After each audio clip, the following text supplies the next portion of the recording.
Seguimos en este tercer bloque de Meridiano 64 y en este caso uno ve que el gobierno da un paso adelante, como por ejemplo con la ley de igualdad de género, y da dos pasos hacia atrás con estos escándalos flagrantes de corrupción que hay, como es el caso Vudú.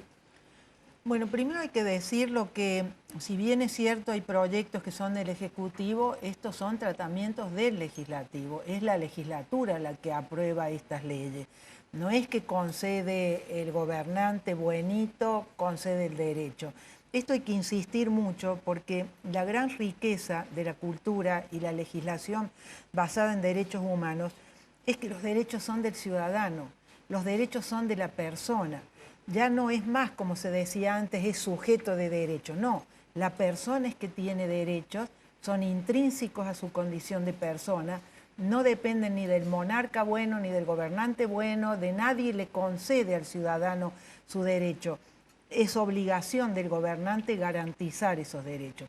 De modo que yo celebro cuando la legislatura, cuando en este caso el Senado, consagra derechos y no solo administra intereses, porque en general cuando estamos debatiendo, como el caso de YPF, en nombre de un valor colectivo, en realidad lo que hay es una disputa de intereses. En cambio, cuando venimos a consagrar estos derechos, como puede ser el bien vivir como se quiera, para tener, y el bien morir, lo pongo porque debatimos primero la muerte digna, de lo que se trata es que el ciudadano tenga derechos para morir con dignidad, porque derecho conjuga con dignidad. Y pasa en el caso de la identidad de género que se viva como se quiere, ¿no? Hay que decirlo también que nos faltan muchísimos derechos, hay mucha dignidad pisoteada en nuestro país. La pobreza no es una identidad social, la pobreza es una catástrofe, es una circunstancia, tenemos que trabajar todos para terminar con la pobreza. La pobreza no puede ser uso político, porque ahí se está lastimando y denigrando la dignidad de la persona a la que se tiene que garantizar su derecho a la salud, a la educación. ¿Por qué cree que se da esta falta de diálogo que se ha transformado en una especie de constante, que por ejemplo el gobernador de la Sota no responde a la prensa, que la presidenta tampoco? Porque es una concepción de poder, y hay que decirlo claramente, es una concepción antidemocrática, porque la democracia es el imperio de la ley, no el miedo al poder. Acá se ejerce el poder de una manera personalista, no cumpliendo con la ley, cancelando la mediación. La prensa es inherente al sistema democrático. Que después le guste o no le guste este periodista o otro, ese es otro problema. Pero la prensa, por eso la prensa está tan protegida constitucionalmente, que no está obligada a revelar ante los tribunales el periodista cómo consiguió una información, que han caído los delitos de calumnia e injuria, que han caído los delitos de desacato, de modo que la prensa es la que media entre la información del Estado y el ciudadano. El periodista es el que hace por el ciudadano, va a los tribunales, va a buscar la información. Eso no se puede cancelar, porque si se cancela eso, se está cancelando un pilar fundamental de la democracia. Con respecto a la democracia, ¿existe la posibilidad de que se reformule la Constitución, de que se trate esto para lograr la fórmula de Cristina 2015 con esta reelección? Bueno, ahí entonces vamos camino a un régimen, porque la democracia no es un hecho, es un proceso. Tenemos que construir democracia, tenemos una legislación democrática, tenemos una constitución que se ha subordinado a todos los tratados internacionales de derechos humanos, de modo que tenemos leyes progresistas.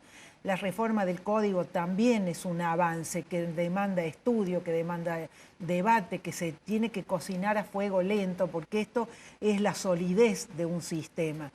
Si se comete la picardía de que vamos a reformar la Constitución porque vamos a la reelección, entonces se está utilizando los procedimientos de la democracia, cuáles son las elecciones, para ir configurando un régimen, porque lo que define la democracia no es solo que vayamos a votar. Lo que define la democracia es que somos iguales ante la ley, que es el respeto a las minorías y la alternancia de poder, que los que hoy son oposición mañana pueden ser gobierno y los que hoy gobiernan pueden ser oposición. Eso es lo que define una democracia. De modo que la ciudadanía tendrá que saber... ¿Cree que la oposición puede ser gobierno? si hay democracia tiene que serlo. La oposición siempre se prepara para gobernar. No es una cuestión de un fatalismo histórico. Todos estamos preparados, es decir, la oposición se prepara para gobernar. El que hoy es gobernante fue opositor ayer. Entonces, lo que no es democrático es la eternización en el poder. Eso es un régimen personalista, es un régimen que atenta contra el sistema democrático por todo esto que dice nuestra Constitución.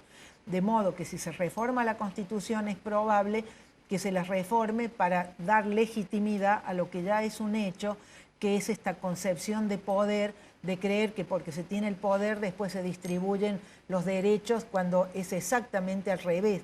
La persona tiene derechos y es el gobernante el que los tiene que garantizar, ¿no? Sabemos que el año que viene se vienen elecciones legislativas a nivel nacional. ¿Cómo está el Frente Amplio? ¿Cómo es su relación con Juez actualmente? Mire, yo tengo una relación con Juez de mutuo respeto. Yo tengo poca participación partidaria, participo como legisladora. Ahora vengo este fin de semana. Estuve en Ascochinga, pues yo había presentado un proyecto para que sea declarado ENIC, lo mismo que pasó con las tierras del Tercer Cuerpo. El Ministerio de Defensa y Parques Nacionales han firmado un convenio. Argentina se ha comprometido internacionalmente de tener el 10% de su territorio protegido por el calentamiento global, porque en Córdoba tenemos bosquecitos serranos en vías de extinción, porque tenemos problemas del agua. De modo que yo trabajo concretamente en lo legislativo, no hago cuestiones pensando en las elecciones. Es decir, tal vez porque, bueno, yo vengo de esa parte de la sociedad, yo siempre ironizo, digo, cuando llegan las elecciones nos buscan a los independientes, que es esa parte que no tiene expresión partidaria, pero son los que cada vez definen más las elecciones.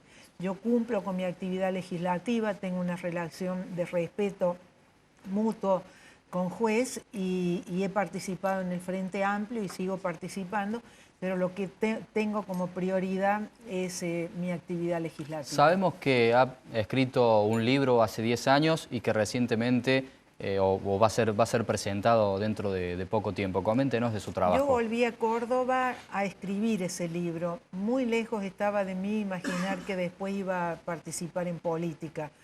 Yo me he pasado muchos años de mi vida reconstruyendo lo que nos pasó como periodista, cubrí el juicio de las juntas. Tengo buena parte de mi vida dominada por lo que nos pasó en términos personales, en términos colectivos.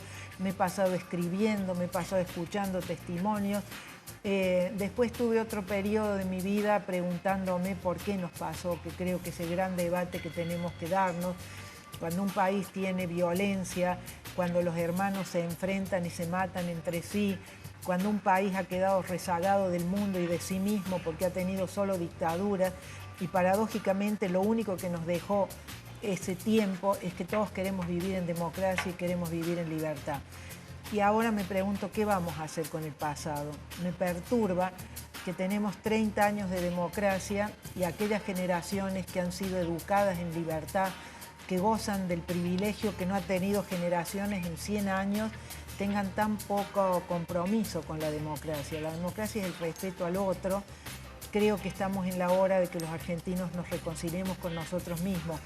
Hay que decirlo claramente, no con los torturadores, porque hay injusticia, porque los represores están siendo juzgados en los tribunales.